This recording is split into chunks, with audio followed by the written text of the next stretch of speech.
Damian Priest, Jacob Fatu e Solo Sikoa litigano negli spogliatoi e ad aprire questo episodio di SmackDown è LA Knight. E anche se avesse meritato direttamente un rematch, settimana scorsa ha affrontato Drew McIntyre in un First Contender match e Solo Sikoa ha deciso di attaccarlo, ma la ragione per cui lui ha perso per squalifica è stata per colpa di Damian Priest. E l'arciere dell'infamia è poi salito sul ring e ribadisce di non avere problemi con la megastar, ma McIntyre deve togliersi il suo nome e quello della sua famiglia da bocca. E la megastar lo capisce, ma fatto sta che LA Knight il One Contender match l'ha perso per colpa sua, ma Priest gli ricorda che Solo Sikoa l'ha colpito con il Samoan Spike, quindi l'arciere dell'infamia l'ha soltanto salvato dalla Claymore e dallo schienamento di Drew McIntyre. Ma Priest crede che tutti sono come lui, che a WrestleMania dopo la Claymore è caduto al conto di 3, ma tutto questo non sarebbe successo se LA Knight non avesse perso il titolo degli Stati Uniti a WrestleMania contro Jacob Fatu. I due hanno già un match più tardi, ma decidono di chiamare un arbitro e di farlo adesso. Tutto sommato è stato un bel match, niente di straordinario, ma neanche niente di brutto. Incontro che si è poi concluso con l'arrivo di Solo Sikoa. Priest e Knight hanno poi collaborato, ma è arrivato Jacob Fatu, che come sempre ha distrutto tutto e tutti. I Fraxiom sconfiggono i Pretty Deadly in un match abbastanza carino, che però purtroppo è stato rovinato da due botch sugli schienamenti. Into the cover.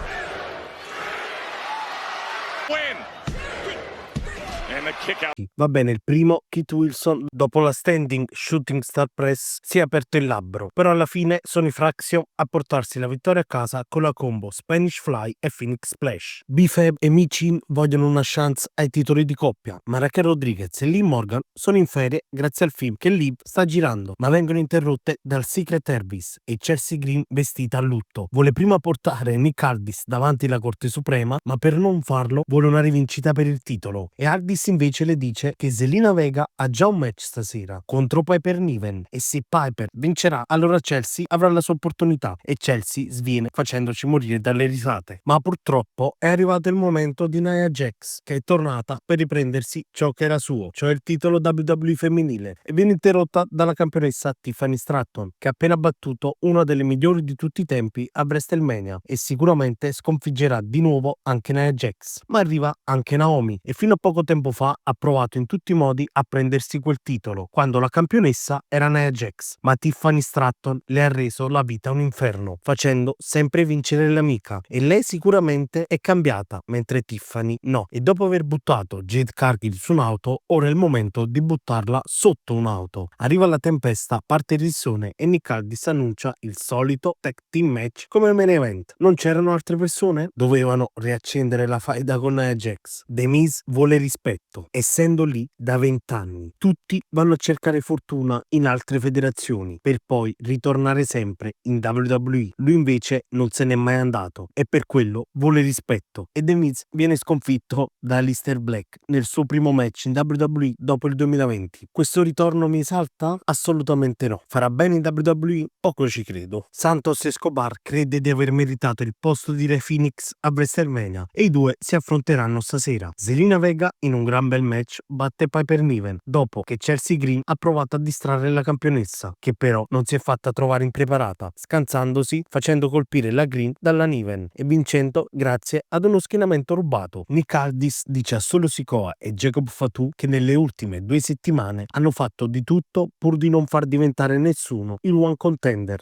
al titolo degli Stati Uniti, e quindi ha deciso che a Backlash Jacob difenderà il titolo contro Damian Priest ed LA Knight in un triple threat, ma solo gli ricorda che l'unico a meritarsi quella chance è Drew McIntyre, visto che ha vinto il match per squalifica, e Aldis dà ragione all'ex Tribal Chief, annunciando che il triple threat non si farà più perché ci sarà un Fatal 4-Way e Fatu non ha paura di nessuno, perché dopo Backlash il campione resterà sempre lui, e Solo Sikoa accusa Nick Aldis di voler fregare Jacob, ma il general manager di SmackDown dice che forse è proprio Solo che vuole fregarlo. Ora è il momento di Randy Orton e ci sono voluti 20 anni per far capire ai fan chi veramente è John Cena, ma lui l'aveva capito fin dall'inizio. Lui è arrogante e pensa solo a se stesso e si è preso gioco e ne ha approfittato della PG era, diventando un cartone animato, mentre Orton è rimasto sempre se stesso. Cena ogni mese faceva uscire una t-shirt uguale all'altra, ma di colore diverso, insieme a cappelli, polsini e calzini, con scritto in caratteri giganti Never Give Up.